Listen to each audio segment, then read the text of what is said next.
Gue bukan anak astronomi, dalam artian gue bukan orang yang belajar dan tahu banyak soal astronomi. Gue cuma orang yang suka sama hal berbau space.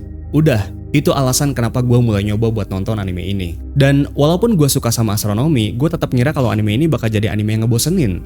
Karena udah pasti banyak dialog, banyak teori, dari judul dan premisnya aja udah kelihatan kan. Dan ternyata bener, anime ini isinya ngomong doang. Tapi apakah bener ngebosenin? Buat gue nggak sama sekali. Karena eksekusinya bagus banget sumpah. Gue nonton 3 episode pertama aja itu rasanya udah kayak nemu hidden gem. Happy banget. Gue gak pernah expect suatu hari akan ada anime historical fiction tentang astronomi yang ditulis dan diceritakan seseru dan semenakjubkan ini. Pokoknya kalau lu suka sejarah, filosofi, ilmu pengetahuan khususnya astronomi, gue jamin anime ini akan jadi sangat menyenangkan buat lu. Judul animenya adalah Orb on the Movement of the Earth. Dan ini adalah salah satu anime favorit gue sekarang. Jadi ceritanya, di abad ke-15 di Polandia, orang-orang percaya kalau geosentrisme itu adalah sebuah kebenaran. Geosentrisme ini adalah sebuah teori yang menyatakan kalau bumi adalah pusat alam semesta dan semua objek langit lainnya itu bergerak mengelilingi bumi. Itulah yang diajarkan gereja dan itulah yang diyakini masyarakat pada saat itu. Padahal, seperti yang kita tahu sekarang, kebenarannya nggak kayak gitu kan. Bumi ini bukan pusat alam semesta, kita bukan center of the world, kita nggak sespesial itu. Yang kita anggap benar sekarang itu bukan geosentrisme, tapi heliosentrisme. Heliosentrisme ini adalah sebuah teori yang menyatakan kalau matahari adalah pusat tata surya dan bumilah yang bergerak mengelilingi matahari. Gue yakin kalau lu pernah sekolah, pasti pernah diajarin lah hal-hal kayak gitu. Tapi masalahnya, kalau ada orang yang punya pemahaman berbeda dari apa yang telah diajarin di gereja, dia bakal dianggap sesat, dia bakal dihukum, disiksa, dan lebih buruknya lagi, dia bakal dibakar hidup-hidup. Nah pertanyaannya, kalau punya pemikiran berbeda aja dilarang dan dapat konsekuensi yang semengerikan itu, kok masih ada aja orang yang tetap ngelakuin penelitian tentang teori lain? Apa kematian gak cukup bikin mereka takut? Kenapa mereka sampai rela berkorban buat ilmu pengetahuan? Dan gimana caranya mereka memperjuangkan heliosentrisme sampai dianggap sebagai sebuah kebenaran sampai sekarang?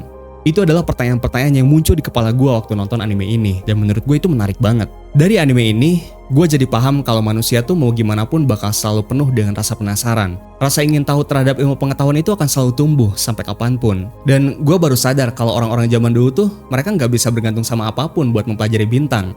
Karena bahkan mereka belum punya teleskop. Jadi yang bisa mereka lakuin itu cuma natap langit dengan mata telanjang. Udah, itu doang. Dan itu sangat mengesankan buat gue. Gue percaya kalau cerita dari anime ini itu terinspirasi dari kisah nyata. Karena ceritanya realistis, masuk akal, dan believable. Latar waktu dari anime ini kan terjadi sebelum Copernicus ya. Buat yang gak tahu, Copernicus itu salah satu orang yang membuktikan dan mempopulerkan heliosentris.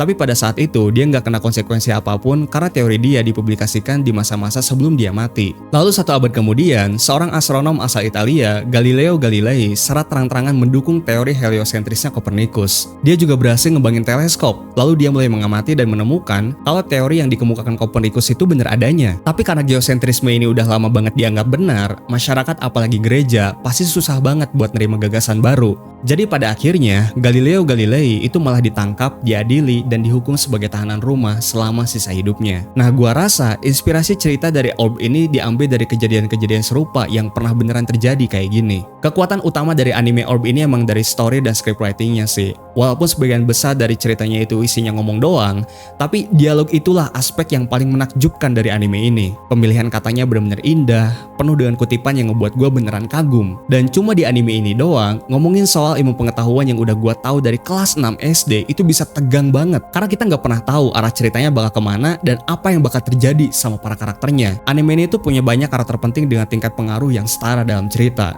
Ada Raval, bocah 12 tahun yang terlalu pintar buat anak seumuran dia. Badeni, pendeta egois yang ngejar prestasi dengan cara apapun. Okzi, petarung yang udah gak mau ngarepin apapun dari dunia karena dia cuma pengen masuk surga. Terus ada Yolenta, Draka, Smith, sama Albert Bajewski. Mereka semua adalah karakter penting yang sangat menarik, dan dengan pendalaman karakter singkat di setiap arc-nya, itu udah cukup ngebuat lo suka, ngerti, dan peduli sama karakter-karakter ini. Nah, tadi itu protagonis. Kalau antagonis, di sini ada Novak, mantan inkuisitor bayaran yang ditugasin buat nangkep orang-orang sesat yang percaya sama heliosentrisme. Dialah orang yang ngebuat anime ini jadi tegang banget. Karena walaupun dia fanatik, dia itu pinter. Dan setiap kita ngeliat gimana dia nginterogasi sampai nyiksa orang-orang sesat, itu emang ngeri banget. Intinya, anime ini punya banyak karakter yang ditulis dengan sangat baik. Dan setiap dari mereka itu punya keyakinan, idealisme, motivasi, dan pemikirannya sendiri. Selain itu, anime ini juga berhasil nunjukin betapa beragamnya kepercayaan dan moral dalam suatu agama atau ideologi. Karena setiap karakternya itu punya kepercayaan yang beda-beda, dan kita seolah dikasih tahu kalau kepercayaan seseorang ternyata bisa semajemuk itu. Ada yang benci sama otoritas gereja, tapi dia masih taat sama agama. Ada yang percaya sama Tuhan dan menjunjung tinggi ilmu pengetahuan. Ada yang cinta banget sama Tuhan, tapi dia nggak peduli sama apa kata cendekiawan. Ada juga yang bodoh amat sama segala hal, dan dia percaya hidup tuh mending sibukin diri cari duit aja. Gue suka banget sama keberagaman karakter di anime ini. Apalagi setiap ada adegan di mana karakter-karakter itu berdiskusi, adu argumen tentang sesuatu berdasarkan keyakinan dan cara pandang mereka yang beda-beda. Itu selalu menyenangkan buat ditonton. Selain itu, gue juga suka gimana mereka ngejelasin sesuatu yang seharusnya rumit, tapi bisa jadi sangat simpel dan mudah dimengerti. Contoh, di salah satu episode, ada seorang biarawan yang ngejelasin kenapa planet Mars seolah bergerak mundur, padahal sebenarnya Mars tetap bergerak maju. Fenomena ini namanya retrograde, ilusi yang terlihat dari sudut pandang manusia di bumi. Ilusi yang terjadi karena planet bergerak dengan kecepatan berbeda saat mengorbit pada matahari. Tuh kalau gue yang jelasin kedengarannya cukup ribet kan?